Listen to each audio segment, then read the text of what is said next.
दोस्तों, आज मैं आपको मॉडल के ऊपर या आपके कंपोनेंट के ऊपर ओरिजिन लगाना सिखाऊंगा। अब आपको क्रिएट वर्कप्लेन करना है। क्रिएट वर्कप्लेन करने के बाद एक्टिवेट वर्कप्लेन करना है। यहाँ पे जो आपको नाम डालना है वो नाम डालिए, उसको करिए एक्सेप्ट। अब जाइए ब्लॉक में, ब्लॉक करिए कैलकुलेट।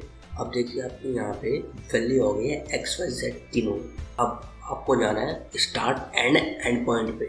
अब आपको क्या करना है, आपको टूल ओवरराइड एक्सेस पे क्लिक करना है। यहाँ पे जो XY में वैल्यू है वो यहाँ पे आपके आ जाएगी। अब आपको वर्कप्लेन की सेटिंग में जाना है। अब आपको स्टार्ट एंड एंड पॉइंट की X की वैल्यू कॉपी करनी है, वो डिस्टेंस में पेस्ट मारनी है X में। ऐसे ही Y की वैल्यू कॉपी करेंगे। अब ऐसे ही पेस्ट मारेंगे Y में। अब करेंगे ब्लॉक कैलकुलेट। ब्लॉक कैलकुलेट करने के बाद देखिए आपकी ये ब्लॉक में XY की वैल्यू सेम आ चुकी है। अब आपको क्या करना है, ये देखिए यहाँ पे Z की वैल्यू अभी भी माइनस में दिखा रहा है। अब जो हमें इसको ठीक करना है, तो उसको ठीक करने के क्या करेंगे कि हम Z की वैल्यू हम स्टार्ट एंड एंड पॉइंट से कॉपी नहीं करेंगे, वो हम इसकी वैल्यू ब्लॉक में से कॉपी करेंगे। तो हम ब्लॉक में से कॉपी कर लेंगे और यहाँ जाके पेस्ट मार देंगे Z में।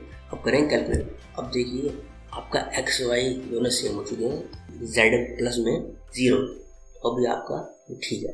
अब आपको क्या करना है, अब वापस टूल ओवरराइड पे क्लिक कर दीजिए।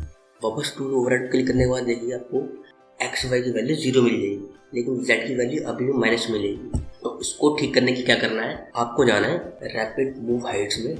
उसमें आपको एक्टिवेट वर्कप्लेन दिखाना है। एक्टिवेट वर्कप्लेन दिखाने के बाद उसको आप करेंगे रिसेट टू सेफ हाइट।